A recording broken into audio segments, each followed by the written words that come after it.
मेरे पापा को लगा कि मैं पेट से हूँ। बदनामी के डर से पापा ने मेरी शादी नौकर से करवा दी। मैं बेकसूर थी, पर जब शादी के 6 महीने बाद ही मुझे बच्चा पैदा हुआ तो बच्चे को देखकर मेरे होश उड़ गए, क्योंकि यह बच्चा तो मेरे। मैं थकी हारी कॉलेज से आई तो घर पर पापा को देखकर हैरान थी, क्योंकि पापा तो इस वक्त ऑफिस में रहते थे, पर आज भरी दोपहर में घर कैसे चले आए। गर्मी और पसीने की वजह से मेरी हालत बहुत खराब थी। पापा ने मुझे गहरी नजर से देखा, जैसे कि वो मेरे अंदर कुछ झांकना चाहते हों।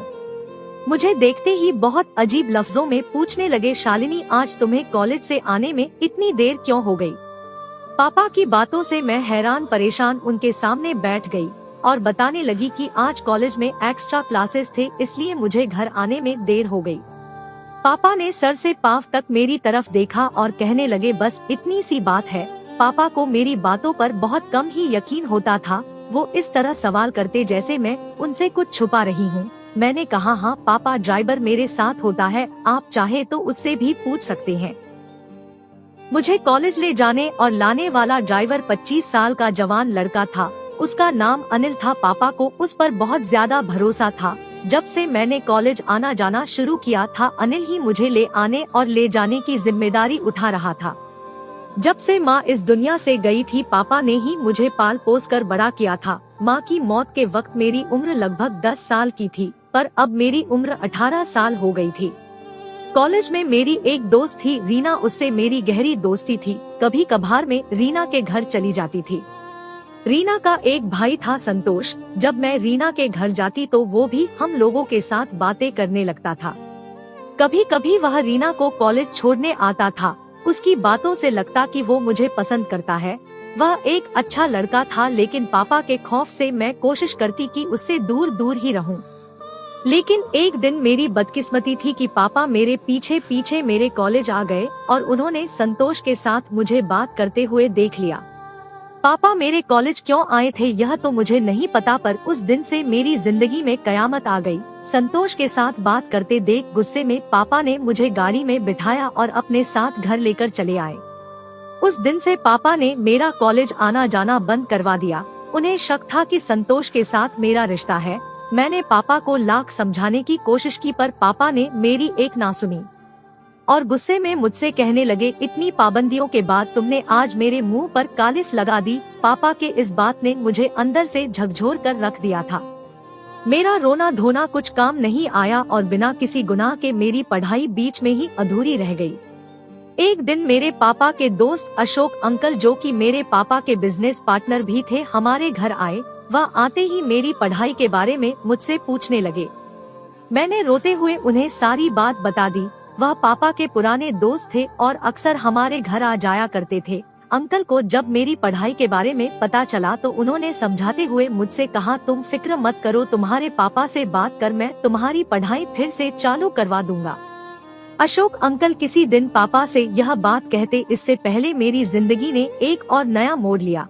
एक दिन रात के वक्त मैं गहरी नींद में सोई हुई थी कि पापा अचानक मेरे कमरे में आए तो मेरे मोबाइल की घंटी बज रही थी। पापा ने मेरे मोबाइल को उठाया तो फोन पर संतोष था। उसने मुझसे यह पूछताछ के लिए फोन किया था कि उसे पता चला है कि उसकी वजह से मेरी पढ़ाई बंद करवा दी गई है। लेकिन पापा ने उस फोन का भी गलत मतलब निकाल लिया। उन्हें लगा था कि मेरा संतोष के साथ वाकई में कोई गहरा रिश्ता है। उस रात से पापा ने मेरा मोबाइल फोन भी छीन लिया और मुझे कमरे से बाहर निकलने तक मना कर दिया। इन सब बातों को 2 दिन भी नहीं गुजरे थे कि एक दिन पापा मेरे कमरे में आए और मुझसे कहने लगे कि आज के बाद तुम मेरे कमरे में सोया करोगी।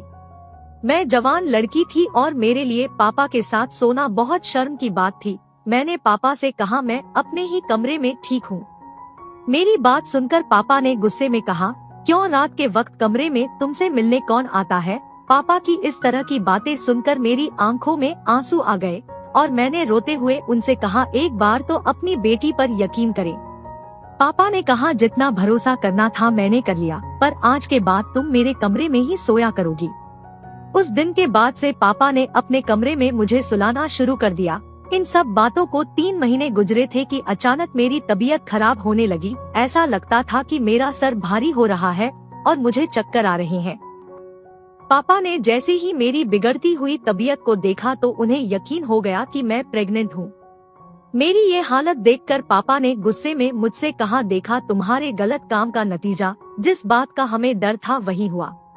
तुम उस लड़के से फोन पर बातें ही नहीं करती थी बल्कि हमारे खानदान की इज्जत मिट्टी में मिला दी। अब हम कहीं मुंह दिखाने के काबिल नहीं बचे।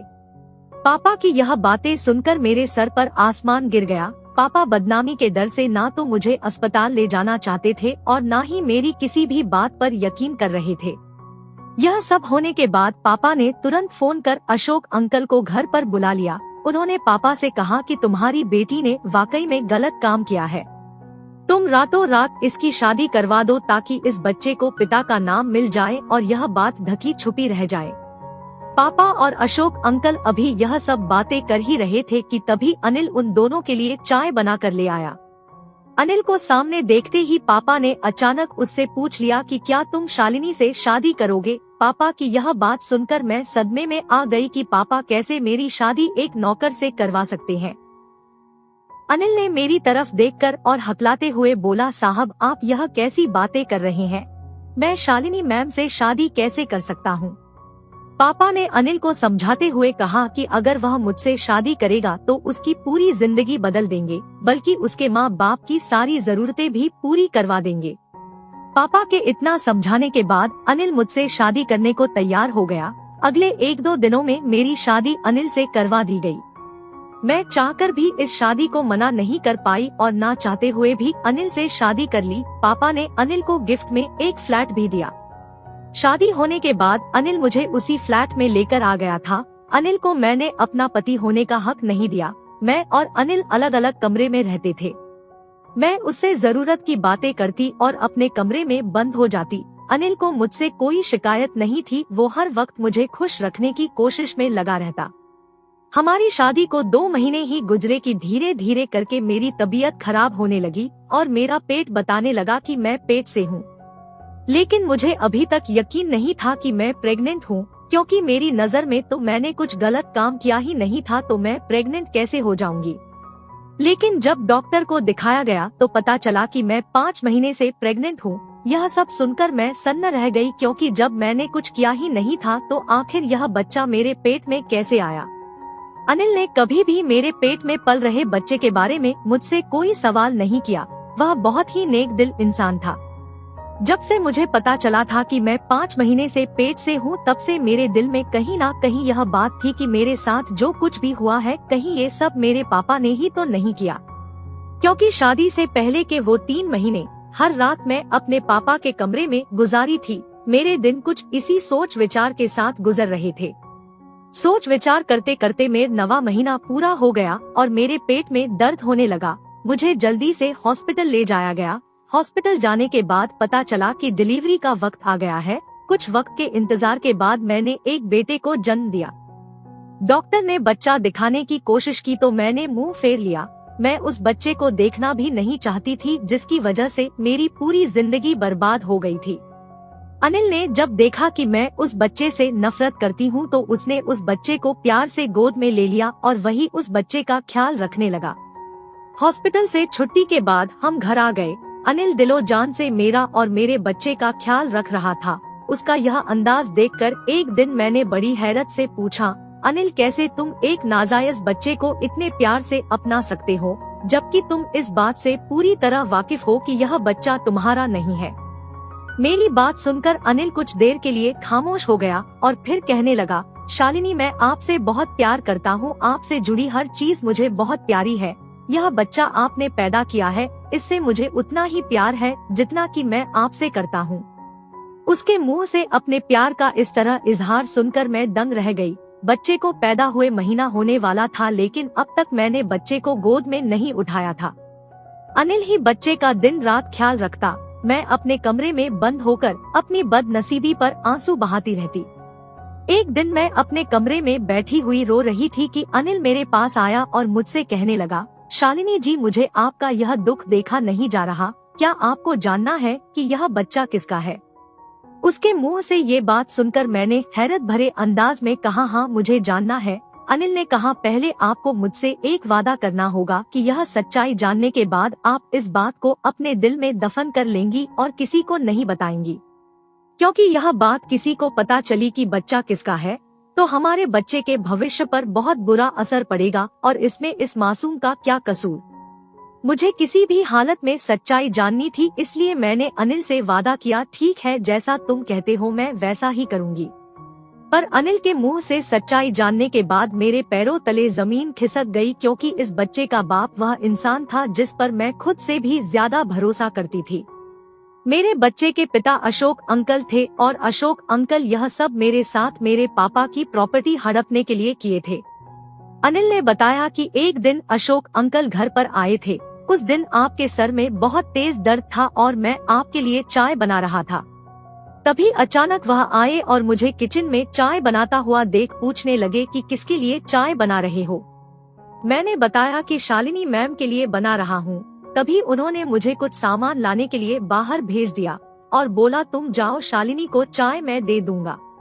अनिल ने जब यह बात मुझे बताई तो मुझे याद आया कि एक दिन अशोक अंकल मेरे लिए चाय लेकर आए थे। मैंने बेझिझक उनके हाथ से चाय लेकर पी ली थी और चाय पीते ही मुझे नींद आ गई थी। नींद नहीं बल्कि मैं बेहोश हो गई थी। अनिल ने बताया कि उसे पता नहीं क्यों कुछ अनहोनी का अंदेशा हो गया था, इसीलिए वह काम निपटा कर घर जल्दी आया। पर जब तक मैं आया तब तक अशोक अंकल काम कर चुके थे और आपके कमरे से निकलते हुए अपने शर्ट के बटन बंद कर रहे थे। मैं चाहता तो यह सारी बातें आपसे और आपके पापा को बता सकता था, लेकिन मुझे पता था कि मुझ जैसे नौकर की बातों पर कौन भरोसा करेगा। शालिनी जी, भले ही मैं आपके घर का नौकर या ड्राइवर था, पर आपके साथ ऐसा होता हुआ देख मेरा दिल तड़प उठता। बल्कि यूँ कहें कि आपकी परेशानी देखकर शायद मुझे आपसे प्यार हो गया था। इसीलिए जब उस दिन आपके पापा ने मुझसे पूछा कि तुम शालिनी से शादी करोगे तो मैं बेझिझक तैयार हो गया, क्योंकि मुझे पूरा विश्वास था कि मैं आपको अपनाने के साथ साथ आपके बच्चे को भी अपना लूंगा, क्योंकि मैं आपसे दिल से प्यार करता हूँ और इन सब में इस मासूम का क्या कसूर जो इसे सजा मिले। तभी अनिल ने जबरदस्ती बच्चे को मेरी गोद में डाल दिया। ममता से मेरा दिल तड़प उठा और मैंने उसे सीने से लगा लिया और फूट फूट कर रोने लगी। मैंने अनिल से कहा, अनिल, जैसे मैंने तुमसे वादा किया कि मैं यह बात किसी को नहीं बताऊंगी, वैसे ही तुम भी मुझसे एक वादा करो कि अशोक अंकल की यह घिनौनी करतूत तुम मेरे पापा को बताओगे, ताकि उन्हें भी तो पता चले कि उनकी बेटी के साथ गलत करने वाला कौन है। आज तक जो वह मेरे ऊपर शक करते आ रहे थे, उनकी बेटी गलत नहीं है, बल्कि उनका सबसे करीबी दोस्त ही गलत है, जिस पर वह खुद से भी ज्यादा भरोसा करते थे। अनिल ने उसी वक्त फोन करके पापा को बुलाया और सारी सच्चाई बताई। पापा को जब यह बात पता चली तो वह मेरे सामने हाथ जोड़कर फूट फूट कर रोने लगे और कहने लगे, शालिनी, मुझे माफ कर दो, मैंने अपनी बेटी पर भरोसा न करके बहुत गलत किया है। दोस्तों, कभी भी सच्चाई जाने बिना किसी के साथ ऐसा बर्ताव नहीं करें। धन्यवाद।